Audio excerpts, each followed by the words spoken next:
power and resources to make healthy decisions about their gender, bodies, sexuality, and families for themselves and their communities. So that's sort of what the best definition I could come up with. What do you guys think about the definition of reproductive justice? How you conceive of it? I think that's a really great definition, and I think it's important to give that some context, and to talk about how the notion of reproductive justice, that particular term, comes from women of color organizing, and is a direct response to white-led pro-choice organizing that ignored significant swaths of people of color's needs. And so that definition of reproductive justice, it's so much more expansive than just a right to abortion, right? Because for many people of color, a right to a safe and healthy pregnancy is much harder to achieve than a right to terminate a pregnancy. And the right to then raise their own children in the way they want to raise them. Yes, absolutely. So I will admit my own ignorance in coming to this. I had not heard the particular term reproductive justice, or I'm sure I'd heard it, but I hadn't associated with it with a particular movement. And so as we were discussing this podcast, I decided to Google and, figure out what this meant. And I found an entire PDF, like textbook almost. It's called the Reproductive Justice Briefing Book, a primer on reproductive justice and social change. And it's put out by the Pro-Choice Public Education Project and Sister Song Women of Color Reproductive Justice Collective. And it's fantastic. So I'll put a really link good to it. But it's got, because it goes through, it's got like really short chapters that talk about sort of all the different dimensions of this, what the term means, and why we need to think about all these different things in connection with each other. Really, really good, and it really sort of opened my eyes to all the things that, as I thought about them, made a lot of sense and should have been self-evident, but are things that I just hadn't all put together before. So and I think it's important to think about the ways in which, choice is a wonderful term that makes you feel like you have agency, and that's ideally what we want women to have, but in a lot of cases, the choice is taken away from women long before they get to the point where they're contemplating an abortion. And so, sort of thinking about all of that, and using reproductive justice also means that you can use the term reproductive oppression, which is, again, not something that I had particularly thought about before, but is very important. And I think, we'll talk about sexual assault and sexual harassment, which are big in the news at the moment, but that's, a form, a way in which reproductive oppression is expressed. So I just wanted to, I have some interesting numbers that I came across, and I'm going to sort of bring them up as a way to start talking about where we are right now, legally and politically with reproductive justice. We're kind of in a backlash situation right now. Over 30% of all the abortion restrictions enacted since 1973, which is when Roe versus Wade came out, happened in just the last 60 years.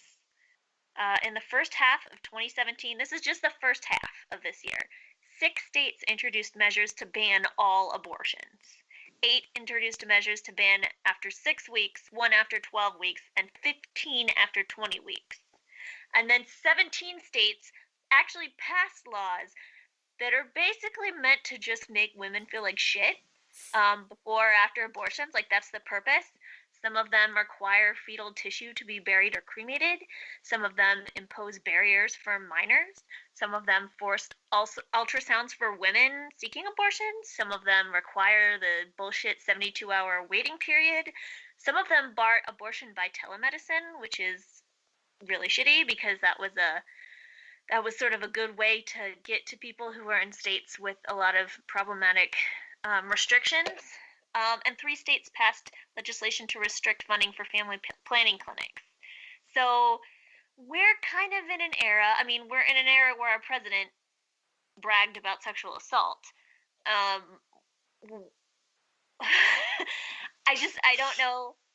We're in a pretty dark time for reproductive justice, and I'm just wondering how that makes you feel. What is your reaction to that? So just to make it worse before we discuss our reactions, there was an article in quartz.com very recently, October 14th, that talked about sort of all the ways in which the Trump administration is curtailing women's rights. So not just abortion rights, but, women's rights in general. January, reinstated the Mexico City policy. April, cut funding to the UN Population Fund. July, promoted the idea that most reports of college sexual assault are false, which is just fucking insane. We're going to earn our explicit rating. August, scrapped a rule that would have made pay disparities more visible. August, removed a key report on college sexual assaults. September, issued new guidance on how colleges should investigate sexual assault, and October, curtailed the right to birth control enshrined in Obamacare. So, I'm outraged. There, that's my short answer. I'm outraged. I was going to say infuriating. It's absolutely infuriating, and simultaneously, or maybe waffling between the two, it's numbing. Mm-hmm. It feels like there's just one outrage after another, and I start to forget how many there have been because they are just piling up on top of each other, like as you just described, and it gets to feeling paralyzing sometimes in the face of all of this shit. We got to say shit tonight. Right? Well, and from now on, once you have an explicit rating, you can't get rid of it. So that's it. There's no going back. We're just pushing forward on this, yeah. Just do it. Yeah, I mean, I guess what is so maddening to me is that I can't.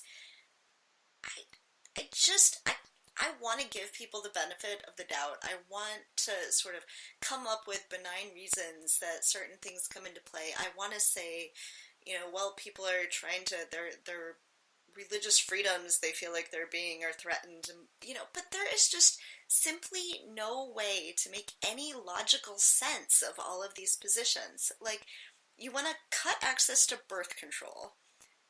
You also want to cut funding for pregnant women to receive medical care. You also want to cut access to abortion. You also want to cut access for, childbirth. And then you want to cut funding for women and children to receive food and health care. You want to cut out all child care benefits. Like, what? It makes no sense. Like, either you support baby being born or you don't. Like, what? So frustrating. Unless you fear and hate women and women's bodies and women's sexuality, and you want to punish women for their sexuality.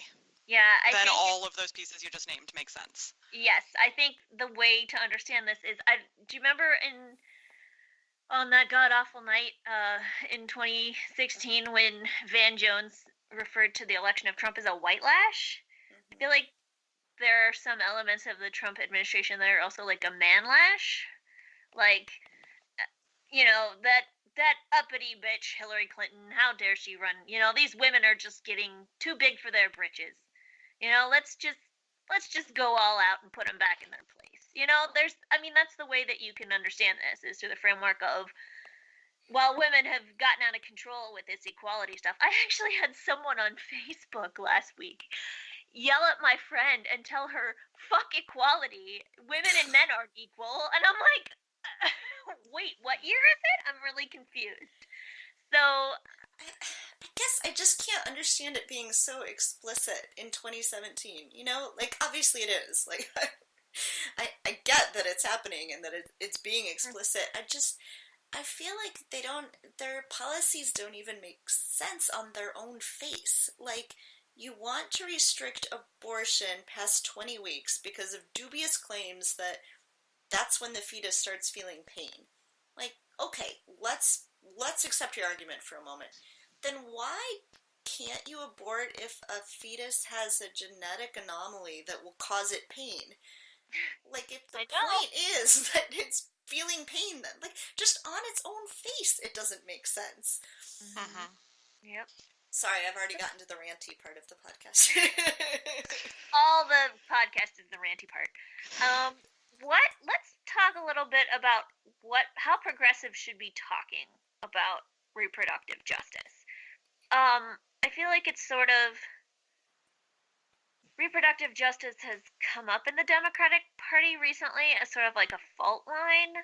I know Sanders got in some trouble for sort of saying that we should be okay with anti-choice Democrats, which obviously I'm not, and which obviously pissed me off. But then there's some other people in the Democratic Party who are like, oh, is that really a thing? Is that really a hill we want to die on? So I feel like it's an issue that is going to come up a lot for progressives in the next few years. So how should we be talking about it? What do you think is the most persuasive way to talk about it? Those aren't necessarily the same thing. That is true. That's true. Yeah, I was going to say I'm not sure I know the best political strategy, but I do know that it's not something that I feel okay about compromising on. Mm-hmm. Mm-hmm. I don't think that it's acceptable to back away from support for reproductive justice. Mm-hmm. I agree. Yeah, I mean, I do think, though, the three of us all live in very liberal areas. Mm-hmm. It's true. So it's easy to say, you know, I would never support a candidate who, you know, is anti-choice. I can say that. I live in Chicago. I'm never going to be faced with a candidate who's anti-choice. You know, and I have heard people in more conservative places say that the only way they'll get a Democrat ever would be if it's someone who is not pro-choice. And so I'm sympathetic to that argument. I mean, I think for national candidates, there's no question. And maybe even for statewide candidates, for, you know, senators and governors. But maybe it is the case that the only way you're going to get a representative who's a Democrat who will vote with the Democrats on other issues in, you know, a very small town in South Dakota or something. No, South Dakota probably only has one representative, but you know what I mean. I don't know. I'm from Youngstown, Ohio, which is sort of like the poster child for, you know, the white working class Trump voters. Even though Hillary Clinton won that county, by the way. I just want everybody to know. Everybody uses Youngstown as the example, but Hillary Clinton won. But their representative, Tim Ryan, and bear in mind, this is a super Catholic place. This is there are billboards all over Youngstown sponsored by the Catholic Church telling people not to have abortions. He actually was originally anti-choice, and a few years ago came out with an op-ed, I think it was in the Washington Post, where he changed his mind and became pro-choice. And he was reelected. So, I mean, I think it's possible. That's not a particularly popular viewpoint in Youngstown, but people liked Tim Ryan. They liked what he did, and so I think they were willing to overlook that change of heart. So maybe the trick is to get people to like you on your I don't know, bootstrappy bona fides first. Yeah. I mean, you know, in an ideal world, of course, we'd just say that's a litmus test. And, you know, I want to say that. I'm not sure how feasible it is in every place at every time. I'm thinking about, I wish that I had the statistics at my fingertips. You looked up some statistics. Maybe you have this. But the percentage of people who support access to abortion is actually much higher than what it sort of looks like when we see the very polarized, very like most visible debate.